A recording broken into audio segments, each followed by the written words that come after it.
Hello students, आगे बढ़ते हुए अब हम करेंगे उदाहरण 4। तो सवाल दिया गया है कि संख्या 6, 72 और 120 का अभाज्य गुणनखंड विधि द्वारा एचसीएफ और एलसीएम ज्ञात कीजिए। तो इस बार हमें तीन संख्याएं दी गई हैं। पहली संख्या 6, दूसरी 72 और तीसरी 120। इसका हमें सबसे पहले एचसीएफ निकालना है, उसके बाद हमें एलसीएम निकालना है।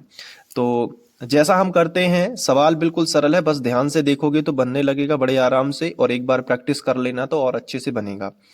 क्या लिखना होगा? सबसे पहले लिख देना दी गई संख्याएं। और जो संख्याएं दी गई हैं, पहली है 6, दूसरी है 72 और तीसरी है 120। इन तीनों संख्याओं को लिख लो, 6, 72 और 120। थोड़ा तरीके से करना होता है सॉल्यूशन, ताकि जांचने वाला आपको अलग से समझे और थोड़ा नंबर अच्छे दे।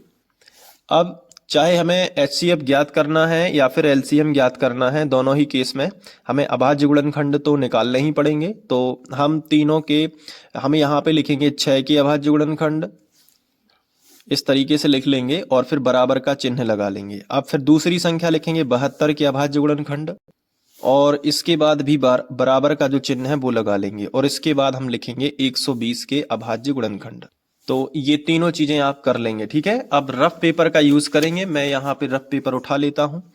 सबसे पहले 6 के गुणनखंड। तो 6 के गुणनखंड निकालने की जरूरत नहीं होती, 2 गुणित 3 ही 6 होता है, तो इसका आपको पता होना चाहिए, 2 तिया 6। अब 72 के गुणनखंड कैसे निकालोगे?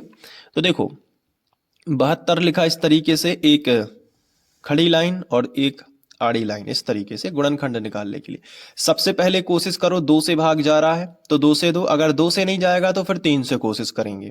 तो पहले 2 से ही भाग दे दो। तो मतलब 2 से भाग देना मतलब उस संख्या का आधा करना। तो देखो, 2 तिया 6, तो 7 में से 6 तो निकल गए 3 बार में। अब एक बचा, तो कितने हो गए? 12 हो गए, है ना।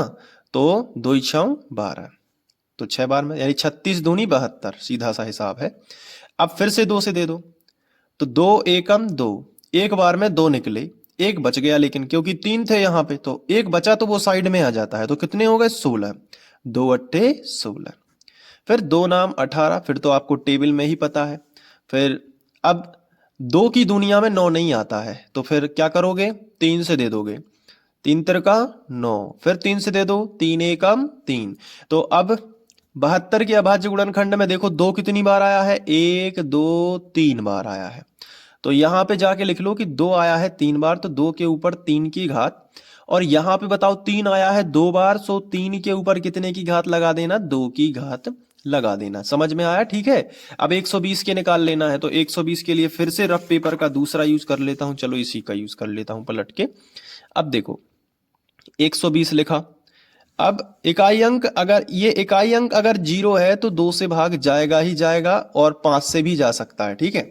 तो पहले 2 से ट्राई करो, तो 2 से चला जाएगा, तो 2 6 12, और ये 0 रहता है ना, तो 0 हम ज्यों का त्यों लिखते हैं, मैं पहले भी आपको बता चुका हूं, ठीक है। अब फिर 2 से जाएगा, तो 2 तिया 6, 3 बार में 6 कटेगा, 2 तिया 6, और फिर 0 ज्यों का त्यों नीचे लिखते ही जाएंगे। फिर अब 2 की टेबल में तो 3 आता नहीं है, तो अब 3 से भाग कर दो, वैसे चला जाएगा, क्योंकि इकाई अंक 0 है तो 2 से भाग चला जाएगा, क्योंकि इकाई अंक क्या है? 0 है। तो 2 15 30, 15 बार जाएगा, क्योंकि 30 के आधे कर देना है। जब भी 2 से भाग करते हैं तो उस संख्या का आधा 15। लेकिन अब नहीं जाएगा, क्योंकि 2 की दुनिया में 15 नहीं आता, तो 3 की में तो आता है, तो 3 5 15, 5 बार चला जाएगा। फिर 5 एकम 5। तो ये बताओ कि 120 के अभाज्य गुणनखंड में 2 कितनी बार आया है? 1 2 3 बार आया है। तो 2 के ऊपर कितने की घात लगा दो? 3 की घात लगा दो, और फिर 3 गुणित 5 है तो उसको भी लिख लो, 3 गुणित 5। अब देखो, सबसे पहले क्या बोला गया है? एचसीएफ निकालो। तो एचसीएफ निकाल लेंगे। कैसे निकालेंगे? यहाँ पे लिखना है एचसीएफ, और कोष्टक में वो संख्याएं जिनका एचसीएफ निकालना है। तो 6 72 और 120 का, तो पहले लिख लो 6, फिर कॉमा लगा के लिख दो 72, फिर कॉमा लगा के लिख दो 120। तो 6 72 और 120 का जो है एचसीएफ निकाल लेते हैं। तो क्या होगा उसका एचसीएफ?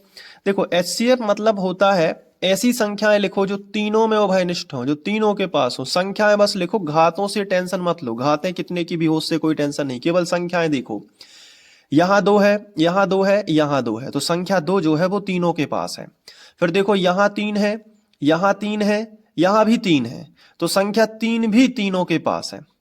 अब यहां संख्या 5 है लेकिन यहां नहीं है, यहां नहीं है, तो 5 उभयनिष्ठ नहीं है, तो 2 गुणित 3 ही उभयनिष्ठ है, तीनों में 2 गुणित 3 है। तो एचसीएफ कहता है कि जो भी उभयनिष्ठ है उसकी सबसे छोटी घात, तो उसकी सबसे छोटी घात, तो 2 की देखो सबसे छोटी घात ये है, 2 के ऊपर 1 की घात मानी जाती है, तो यही सबसे छोटी है। 3 की सबसे छोटी घात बता दो, तो 3 की सबसे छोटी घात तो यही है, 3 यहां भी है, यहां भी 1 1 की घात। तो एचसीएफ में क्या होता है कि उभयनिष्ठ गुणनखंड जो भी होते हैं, 2 गुणित 3 क्या है, उभयनिष्ठ गुणनखंड है, तो इनकी सबसे छोटी घात लिखनी होती है, वो एचसीएफ कहलाता है। तो 2 की सबसे छोटी घात तीनों में क्या है, 2 है, और 3 की सबसे छोटी घात बता दो क्या है, तो 3 के ऊपर 1 की घात ही है, मतलब 2 के ऊपर 1 की घात, 3 के ऊपर 1 की घात, 3 दूनी 6, एचसीएफ कितना मिल गया, 6 मिल गया। क्लियर हुआ कि नहीं? अब क्या निकालना है, अब निकालना है एलसीएम। एलसीएम तो लिखो साइड में, और कोष्टक में वो तीनों संख्याएं जिनका एलसीएम निकालना है, तो 6, 72 और क्या है 120, इनका हमें एलसीएम निकालना है। एलसीएम एचसीएफ से थोड़ा अलग होता है। एलसीएम में क्या होता है कि सबको लिखना है, बस रिपीट नहीं करना है, सबको लिखना है और उनकी ऊंची घातों को लिखना है। तो ये 3 गुणनखंड है आपके पास, यहां से स्टार्ट करो, 2 मिला, तो यात्रा कहां से शुरू करते हैं, पहले ही संख्या के गुणनखंड से बस। लेकिन ध्यान रखना है कि कोई भी संख्या मिले बस उससे ये पूछना है कि तुमसे बड़ा तो नहीं है कोई, क्योंकि हमें एलसीएम में सबसे बड़ा लिखना है। तो कौन पहले कौन मिला, 2, 2 से पूछो ये सबसे ऊंची घात क्या है तुम्हारी, तो 2 ने कहा सबसे ऊंची घात हमारी है 2 के ऊपर 3 की घात, तो इस 2 को मत लिखो, उसकी सर्वश्रेष्ठ घात को लिखो जो कि है 2 के ऊपर 3 की घात लिख दो। फिर आगे बढ़े तो यात्रा में कौन मिला, 3, 3 से पूछा कि तुमसे बड़ा तो नहीं है कोई, तो 3 ने कहा मुझसे बड़ा 3 के ऊपर 2 की घात है, तो उसकी सर्वश्रेष्ठ घात क्या हो जाएगी, 3 के ऊपर 2 की घात। फिर यहां आ जाओ तो ये 2 के ऊपर 3 की घात मिला, तो ये तो लिख चुका है, तो इसको रिपीट मत करो। फिर कौन मिला आगे बढ़ने से, 3 के ऊपर 2 की घात, ये लिख चुका है, इसको रिपीट मत करो। फिर यहां भी आओ, ये फिर से लिख चुका है, तो मत लिखो। फिर 3, तो 3 नहीं लिखना क्योंकि इससे ऊंची घात वाला लिख चुका है। अब क्या बचा, 5, 5 नहीं लिखा था तो 5 लिख दो। तो क्या किया मैंने, सभी जितने भी अभाज्य गुणनखंड हैं उनकी सबसे ऊंची घातों को लिखा, लेकिन कोई भूल ना जाए इसलिए यात्रा यहां से शुरू करो। सबसे पहले कौन मिला, 2, तो उससे पूछो तुम्हारी बड़ी घात क्या है, तो 2 का जवाब आएगा 2 के ऊपर 3 की घात, तो वो बड़ी घात लिख दिया। फिर कौन मिला यात्रा में, 3, 3 की बड़ी घात क्या थी, 3 के ऊपर 2 की घात। फिर चलते गए तो ये दोनों नहीं लिखे क्योंकि यही तो लिख गए हैं, रिपीट हो नहीं करना है। इसके बाद इसको फिर से नहीं लिखा क्योंकि ये लिख गया है। फिर कौन मिला, 3, तो 3 को मत लिखो क्योंकि उसकी तो सर्वश्रेष्ठ घात ऑलरेडी है, मतलब संख्या 3 उपस्थित है। अब क्या है, 5, संख्या 5 देखो इसमें उपस्थित नहीं थी और यहां कहीं मिली भी नहीं थी, और इसकी ऊंची घात, क्या ऊंची घात होगी, ये तो अकेला ही है तो खुद ही लिखा जाएगा। अब देखो क्या हो गया, इसको सॉल्व करो, 2 के ऊपर 3 की घात का मतलब 2 गुणित 2 गुणित 2, और 3 के ऊपर 2 की घात का मतलब 3 को गुणा में 2 बार लिखो, यानी 3 गुणित 3, और फिर क्या लिखा है 5, तो क्या आ जाएगा, 2 दूनी 4 दूनी 8, इसका उत्तर तो क्या आएगा, 8 आएगा।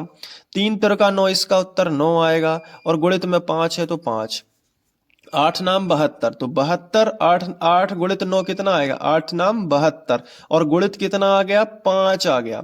अब इसको सॉल्व करो तो 5 दूनी 10, 10 का शून्य हासिल आ जाएगी 1, और पौने 7 35, 35 और 1 36, 360 जो है बेटा वो क्या आएगा, एलसीएम आ जाएगा। 360 क्या आएगा, एलसीएम। तो अब इस सवाल को पूरा अच्छे से लिखो, उसके लिए पहले एक फिनिश लाइन लिख लो कि अतः संख्या 6, 72, 120 का एलसीएम 360 है और एचसीएफ 6 होगा।